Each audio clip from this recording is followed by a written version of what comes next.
الرحمن الرحيم وإذا سألك عبادي عني فإني قريب أجيب دعوة الداع إذا دعاني فليستجيبوا لي وليؤمنوا بي لعلهم يرشدون۔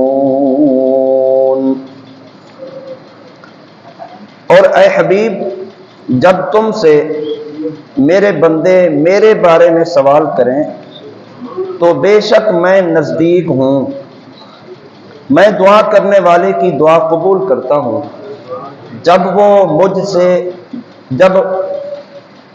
سے دعا کرے تو انہیں چاہیے کہ میرا حکم مانیں اور مجھ پر ایمان رکھیں تاکہ ہدایت پائیں۔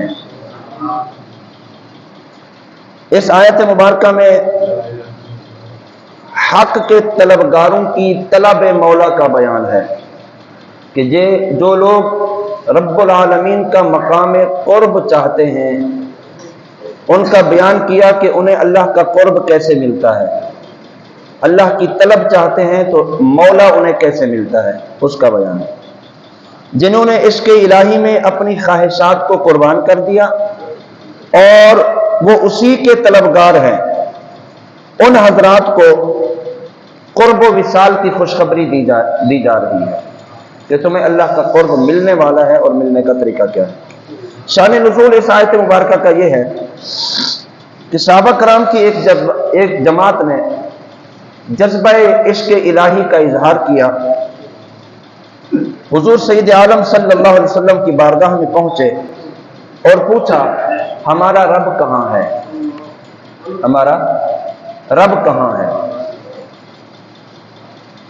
تو اس پر بتایا گیا کہ اللہ تعالیٰ مکان سے پاک ہے، مکان سے، جگہ سے اللہ تعالیٰ پاک ہے۔ کیوں؟ جب کسی کی جگہ کا تعین کیا جاتا ہے، مثال کے طور پر فلاں کا مکان یہاں ہے، تو پھر جو دور ہیں ان کے لیے تو مکان دور ہو گیا، جو کسی اور علاقے میں رہتے ہیں ان کے لیے تو پھر یہ مکان دور ہو گیا، قریب والوں کے لیے قریب ہے۔ تو بتایا گیا کہ اللہ تعالیٰ مکان سے پاک ہے، اللہ تعالیٰ لا مکان پر ہے۔ تم اپنی طلب کا اظہار تو کرو، اللہ کی شان یہ ہے کہ وہ سب بندوں کے قریب ہے۔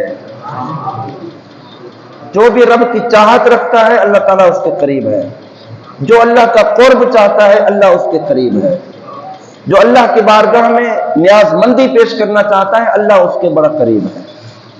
تو قرب الہی کی منازل تک رسائی یہ بندے کو اپنی غفلت دور کرنے سے میسر آتی ہے۔ ہم رب کا قرب کیسے پا سکتے ہیں؟ جب ہم اپنے آپ کو غفلت سے باہر کریں گے، غفلت والے کاموں سے بچیں گے، غفلت والے اعمال سے بچیں گے، ہمیں طلب مولا کی تڑپ ہوگی اور طلب کرنے کی خواہش ہوگی، تو پھر ہم رب العالمین کے اس مقام اور مرتبے تک پہنچ سکتے ہیں۔ فارسی کا شعر ہے، دوست نزدیک تر از من بمن است ویں عجب تر کہ من از روئے دورم۔ فرمایا کہ میرا دوست مجھ سے بھی زیادہ قریب ہے، لیکن تعجب کی بات یہ ہے کہ میں اس سے دور ہوں۔ اللہ تعالیٰ بہت قریب ہے، وَنَحْنُ أَقْرَبُ إِلَيْهِ مِنْ حَبْلِ الْوَرِيدِ۔ فرمایا رب العالمین کی شان تو یہ ہے کہ رب العالمین تمہارے شاہ رگ سے بھی زیادہ قریب ہے۔ شاہ رگ سے تشبیہ اس لیے دی گئی کہ شاہ رگ جب کٹ جائے تو انسان زندہ نہیں رہ سکتا۔ اللہ رب العالمین کی ذات تمہاری شاہ رگ سے بھی زیادہ قریب ہے۔ تو وہ رب بہت قریب ہے، لیکن ہم دور ہیں اپنے اعمال کی وجہ سے، اپنے کردار کی وجہ سے، اپنی گفتار کی وجہ سے، اپنے قول و فعل کی وجہ سے ہم اللہ سے دور ہیں، اللہ تعالیٰ دور نہیں ہے۔ کوشش کرو تو صحیح رب العالمین کو پانے کی، پھر دیکھیں رب تعالیٰ کس طرح کرم نوازیاں فرماتا ہے۔ تو اللہ بہت دور ہے، ہم اپنے اعمال کی وجہ سے اللہ سے دور ہیں، اللہ تعالیٰ بہت قریب ہے اور بہت نزدیک ہے۔ آگے فرمایا اجیب دعوت الداع اذا دعان، میں دعا کرنے والے کی دعا قبول کرتا ہوں جب وہ مجھ سے دعا کرے۔ دعا کا کیا معنی ہے؟ اپنی حاجت پیش کرنا، اپنی ضرورت پیش کرنا، اپنا سوال رکھنا۔ اور اجابت کا کیا معنی ہے؟ یعنی قبولیت کا معنی یہ ہے परवरदिगार अपने बंदे की दुआ पर लब्बैक अब्दी कहे, ऐ बंदे मैं हाजिर। तो अलबत्ता जो मांगा जाए उसी का हासिल हो जाना ये एक अलग चीज है। तो अल्लाह ताला के करम से कभी मांगी हुई चीज फौरन मिल जाती है, और कभी ऐसा होता है किसी हिकमत के पेश नजर ताखीर से मिलती है, देर से मिलती है। कभी बंदे की हाजत दुनिया में पूरी कर दी जाती है, कभी उसकी मांगी हुई दुआएं आखिरत के लिए जखीरा कर दी जाती हैं। हदीस पाक में आता है कि जब बंदे कब्रों से उठाए जाएंगे तो कुछ लोगों के दाएं बाएं पहाड़ चल रहे होंगे, तो वो सवाल करेंगे हम जब कब्रों में सोए थे तो खाली हाथ सोए थे, ये पहाड़ हमारे साथ साथ क्यों चल रहे हैं?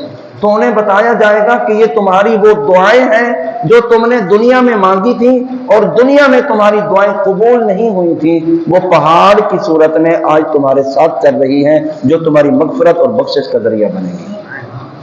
तो फरमाया कि वहां पर बंदा ये ख्वाहिश करेगा कि ऐ काश दुनिया में मेरी एक भी दुआ कबूल ना होती, सारी दुआएं आखिरत के लिए जखीरा होती। तो फरमाया बाज़ वक़्त ऐसा होता है कि बंदे को दुनिया में उसकी हाजत पूरी कर दी जाती है, कभी ऐसा होता है कि वो हाजत आखिरत के लिए जखीरा कर दी जाती है। कभी बंदे का नफा किसी दूसरी चीज में होता है लेकिन वो मांग कोई और चीज रहा होता है, तो अल्लाह ताला उसकी मांगी हुई चीज के बदले में जो उसके लिए बेहतर होता है अल्लाह ताला दूसरी चीज अता फरमा देता है।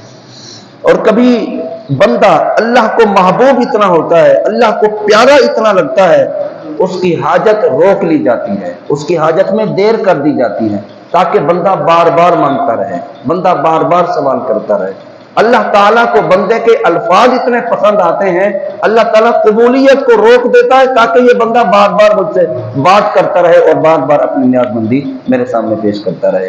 तो ये सब वो मराहिल हैं, वो मनाजिल हैं दुआ की मकबूलियत के और बंदे के अल्लाह की बारगाह में मकाम मकबूलियत हासिल करने। तो इसीलिए अल्लाह ताला के नेक बंदे और अल्लाह के मकबूल बंदों से दुआएं कराई जाती हैं ताकि इनकी दुआ के सदके से गुनाहगारों की बिगड़ी बने और उनके काम संभल जाए। एक बंदा दुआ करते करते उसको एक वक्त लग गया, उसकी दुआ कबूल नहीं हो रही, लेकिन वो किसी अल्लाह के मकबूल बंदे के पास जाकर उन्हें अर्ज करता है कि मेरे लिए दुआ करें, वो उनके लिए दुआ कर देते हैं तो दुआ जल्दी मकबूल हो जाती है।